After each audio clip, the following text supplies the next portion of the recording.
Look at the skyline of New York City. Now, look at a photo of that same skyline from 90 years ago. Do you want to know the scariest difference? There isn't one.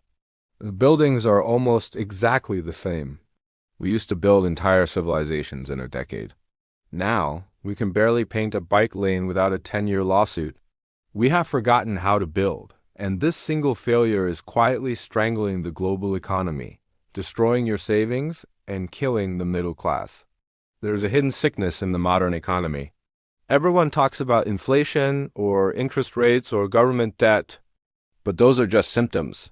The real disease is much more physical. It's the dirt under your feet, or rather, what we are not allowed to do with that dirt. For the vast majority of human history, when a city got successful, it grew. It got bigger. It got denser. It built up. This was the natural law of economics. Successful places attracted people, and we built homes for those people. But sometime around 40 years ago, the entire Western world decided to break this law. We effectively froze our most productive cities in amber. We decided that the way a neighborhood looked in 1970 is the way it must look forever. This decision triggered a chain reaction that is now causing a total economic collapse for the younger generation. It's why you can't afford a house. It's why wages feel stagnant, even when the news says the economy is growing. And it is why the most productive engines of our society are sputtering out. We stopped building cities, and now the cities are eating us alive. To understand how bad this is, we have to look at what we used to be capable of. Let's go back to the 1930s. The Empire State Building is the most famous office building on Earth. It is a massive steel giant standing over 100 stories tall. Do you know how long it took to build? 1 year and 45 days? That is not a typo. They built the tallest building in the world in roughly 400 days. Now, compare that to today. In San Francisco, a man recently tried to turn an old laundromat into an apartment building. He wasn't trying to build a skyscraper. He wasn't trying to build a nuclear power plant. He just wanted to build a few homes on a piece of land he owned. It took him 8 years and millions of dollars just to get the permission to start. This is not an accident. This is a choice. We built a legal system designed to stop growth. If you look at the economic history of the 20th century, you see a massive boom in the middle class after World War II. We often credit this to manufacturing or unions, and those played a part. But we ignore the biggest factor. We built housing like crazy. We built so much that housing became a commodity. It was affordable because there was so much of it. In the 1950s and 60s, if you moved to a city for a job, the developers were already there, pouring concrete for your new apartment. Supply met demand.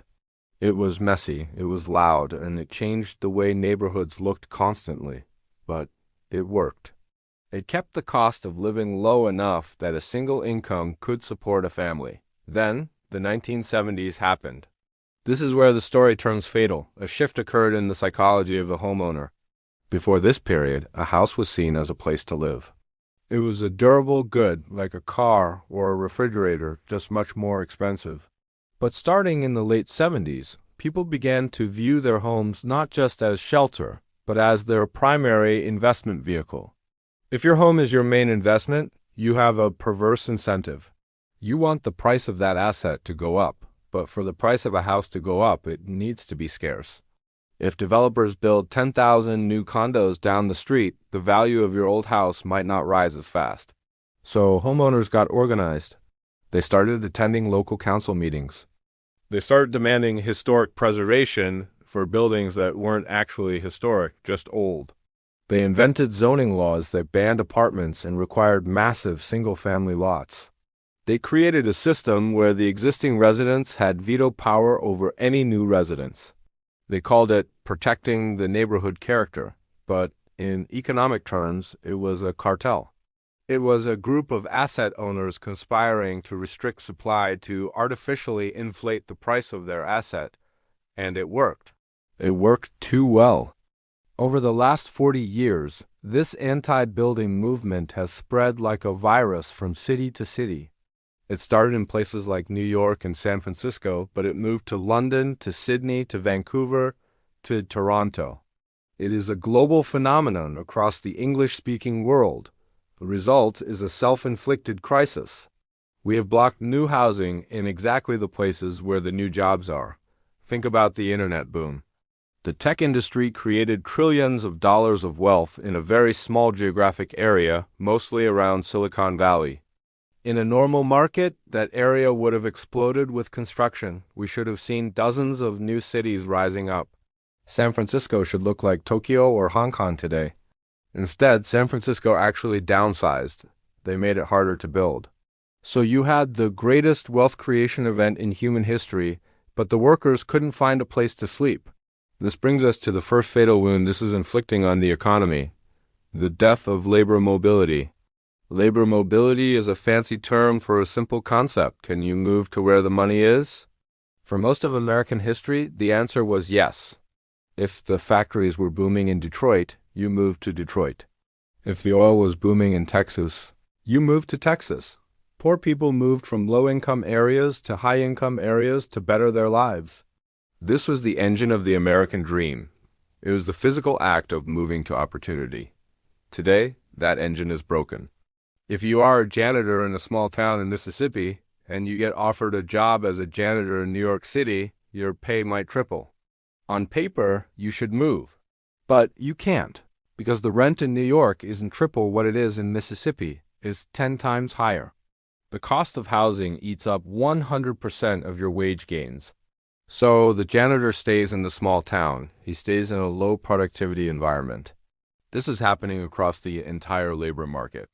Talented, hungry, ambitious people are stuck in places where their skills are wasted, simply because they cannot afford the entry fee to the productive cities. A famous study by economists Chantai Shia and Enrico Moretti looked at this data. They ran the numbers and found something terrifying. They calculated that because of these housing constraints, because we stopped building in New York, San Francisco, and San Jose, the entire U.S. economy is significantly smaller than it should be. They estimated that these restrictions lowered the aggregate growth of the U.S. economy by 36% between 1964 and 2009. Let that sink in. We are 36% poorer than we could be. That is trillions of dollars of lost wealth. That is money that should be in your paycheck. That is tax revenue that should be funding schools and hospitals. It simply evaporated because we refused to let developers pour concrete. But the damage goes deeper than just lost GDP. This housing crisis is the primary driver of inequality. When you restrict the supply of something that everyone needs, the price goes up. This is day one economics. When the price of housing goes up faster than wages, it creates a massive wealth transfer. Every month, billions of dollars are transferred from the pockets of the young and the poor into the pockets of the old and the wealthy. If you own land in a city that doesn't build, you are getting rich not because you were smart or hardworking or innovative. You are getting rich because you own a scarce permit in a rigged market. Meanwhile, the younger generation is doomed to run on a treadmill that keeps getting faster. You have to work harder and longer just to secure the same standard of living your parents got for half the effort. This kills the rest of the economy too. Think about it. If you are spending 50 or 60% of your income on rent, that is money you are not spending at local businesses. You aren't buying new clothes. You aren't going to restaurants. You aren't starting your own business. Housing is a parasite that is sucking the blood out of the productive economy. We are seeing a consumption collapse in the younger demographics simply because the landlord takes it all on the first of the month. Now, some of you might be saying, but we do build. I see construction cranes everywhere, and you're right, we do see some construction. But look closely at what we are building and where we are building it. Because we made it illegal to build dense, walkable cities, developers took the path of least resistance. They went out to the cornfields. They built sprawl. We built miles and miles of suburbs, further and further away from the city center. We traded vertical growth for horizontal growth. And this is the second fatal mistake. Sprawl is an economic Ponzi scheme. When you build a new subdivision 20 miles outside of town, it looks like growth. You see new houses, new roads, new pipes. But the math doesn't work. The cost to maintain all that infrastructure, miles of asphalt, miles of sewage pipes, Miles of electrical lines for such a spread-out population is enormous. The tax revenue generated by those single-family homes is rarely enough to pay for the eventual replacement of the roads and pipes that serve them. So, what do cities do? They approve a new development further out. They take the fees from the new development to patch the holes in the budget for the old development. It works for a while, just like a Ponzi scheme works for a while. But eventually, the maintenance bill comes due. We are now seeing this all over North America. Towns are going bankrupt because they have built more infrastructure than they have the wealth to sustain. We built a version of the American dream that is financially insolvent. We forced people into cars. By making city centers illegal to expand, we forced everyone to drive 2 hours a day to get to work. This destroys productivity. Sitting in traffic is not working. It is not resting. It is dead time. It is billions of hours of human potential vanished into exhaust fumes. And let's touch on the crisis of family. This is rarely discussed in economics, but it is vital. The inability to build cities is causing a demographic collapse.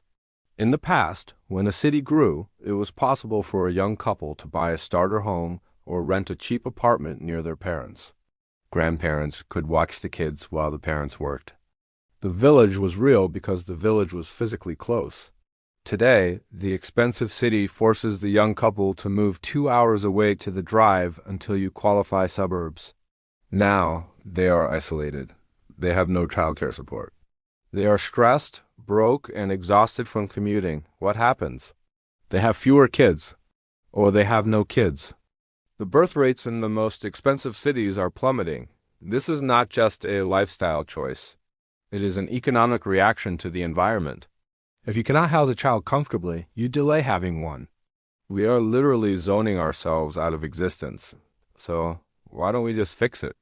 Why don't we just change the laws? Because the politics of this are toxic. The people who benefit from the current system, the existing homeowners, are the ones who vote. They are the ones who show up to the city council meetings on a Tuesday night. They scream about traffic. They scream about shadows. They scream about neighborhood character. Politicians are terrified of them. No mayor wants to be the one who destroyed the suburbs. So they take the easy way out. They block the construction. They pass the problem to the next generation. But the timeline is running out. We are reaching a breaking point. You can see it in the homelessness crisis.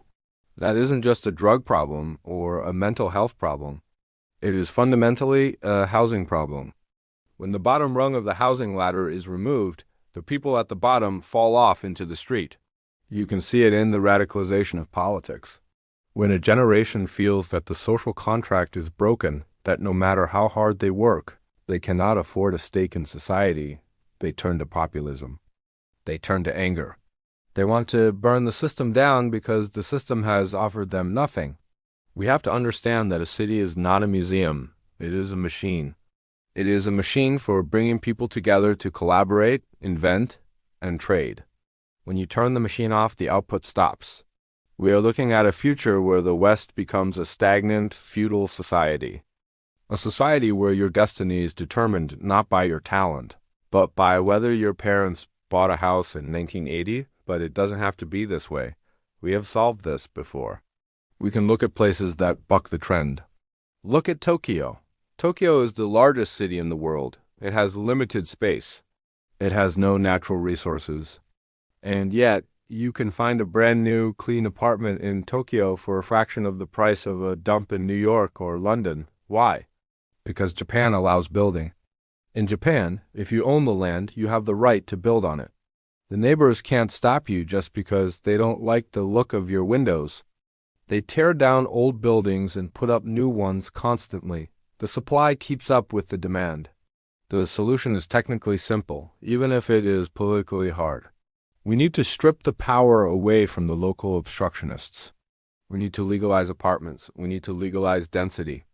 We need to stop treating housing as a retirement account and start treating it as infrastructure for living. This is the most urgent economic fight of our lives. We cannot rely on the innovations of the past forever. We are living off the capital of our grandparents.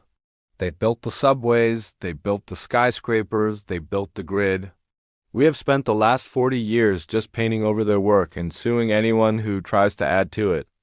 If we want a future that is richer, fairer, and more dynamic than the past, we have to pick up the hammer again. We have to stop banning the future. We have to start building cities again, because if we don't, the economy won't just stall. It will suffocate under the weight of its own rent. Watch this video next to understand how the demographics of the world are about to collapse alongside our cities.